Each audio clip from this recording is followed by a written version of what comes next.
Bueno, y como habíamos prometido, está con nosotros David Vitán, abogado, prestigioso intelectual venezolano israelí, con quien vamos a conversar. Primero la parte noticiosa. David, buenas noches. Gracias por atender nuestra llamada, nuestra invitación. Una maravilla este estudio. Gracias.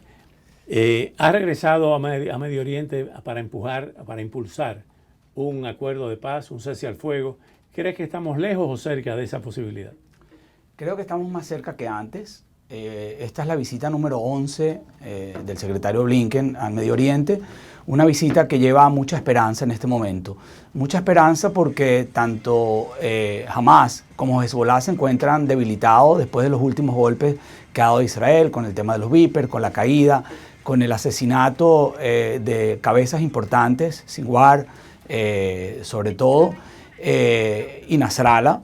Y creo que el mundo está bajo la expectativa. Es momento de hacer presión, es momento de hacerle presión a la autoridad palestina, es momento de hacer presión a través de Qatar, de otros países árabes como Egipto, y sobre todo para hacer un frente común en contra de Irán, que es el que está alborotando. De manera tal que yo sí creo que hay una esperanza de un posible acuerdo, sobre todo con el tema de Gaza. Evidentemente que estamos en medio de una campaña, de la recta final de una campaña histórica en los Estados Unidos. Hemos visto cómo Kamala Harris, la actual vicepresidenta, candidata demócrata, está propugnando por un acuerdo de paz, o por lo menos con un cese de hostilidades en lo que se sienten a negociar nuevamente. Y por otra parte está el expresidente Donald Trump. ¿Cómo ven ustedes, los venezolanos judíos, estas elecciones? ¿Y a quién, desde el ángulo israelí, desde el punto de vista israelí, beneficia uno u otro candidato? Bueno, increíblemente se sabe que el voto judío en Estados Unidos, que es mucho mayor al voto árabe, es un voto demócrata. Tradicionalmente ha sido así.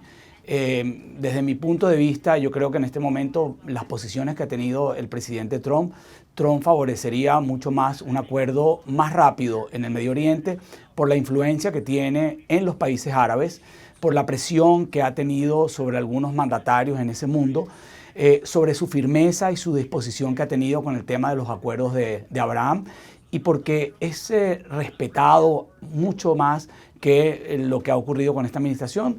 Pero debo decir que ha habido un apoyo también de esta administración a Israel, no del verbo hacia afuera, pero sí a nivel militar, porque se entiende dentro de los Estados Unidos, en el Pentágono, en el sector militar, en el sector político, que Israel es el muro de contención para todo lo que puede pasar en contra de Occidente si Israel cede los espacios o si Israel, Dios no lo quiera, dejara de existir. ¿Crees que uno de los puntos de fricción entre el actual presidente Biden, entre la administración y Netanyahu, es por el interés de que cese la ofensiva en Gaza? Bueno, el punto que están tocando básicamente es Gaza.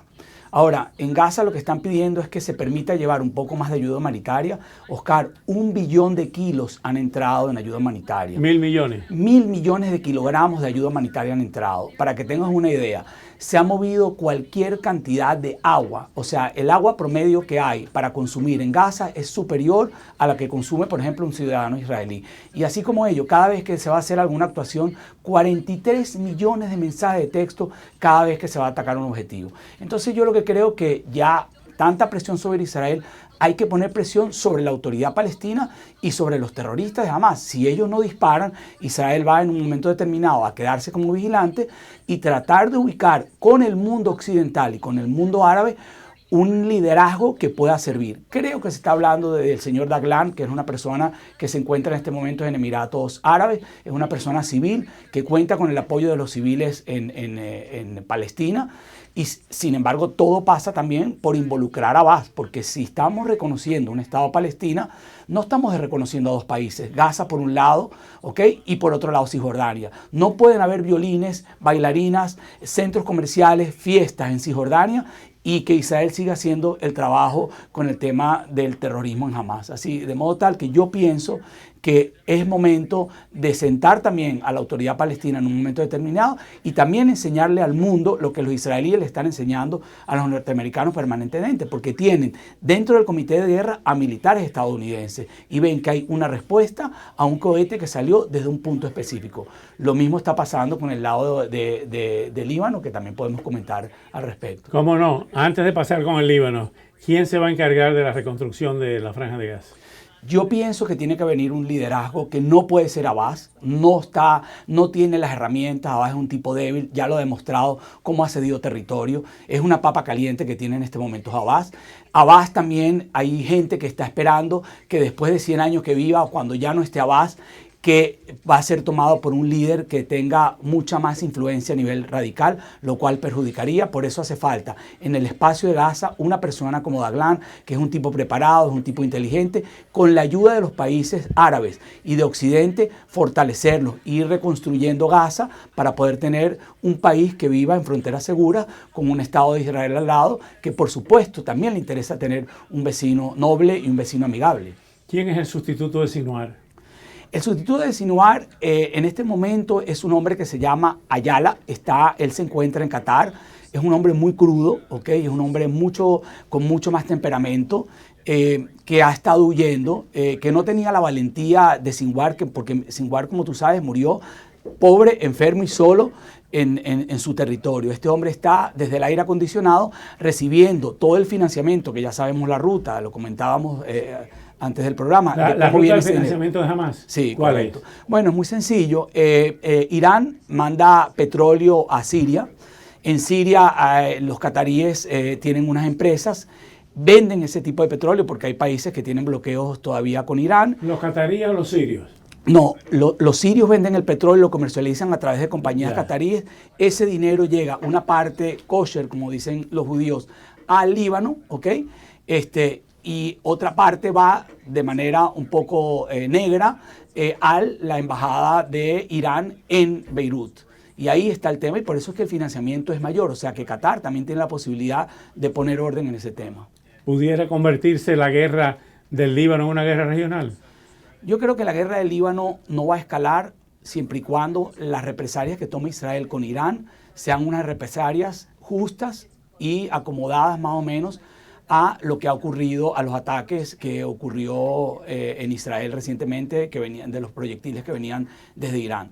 Si eso es así, yo creo que el conflicto no va a escalar. Si se da una respuesta mayor y se sigue haciendo un trabajo en Beirut que se está haciendo, y que Blinken no está hablando de Beirut, Blinken está hablando de parar el tema en Gaza, está dejando que Israel siga atacando en Beirut. El día de hoy se ha conseguido un centro de operaciones con $500 millones en efectivo en un hospital de Beirut. Entonces también la autoridad civil de Beirut, los libaneses de bien, tienen que estar del lado de la verdad y también ayudar a terminar de hacer ese trabajo y de limpiar de terror a el lado norte de Israel, que es el sur del Líbano, porque tienen que regresar el 25% de la población israelí que se encuentra desplazada, Oscar.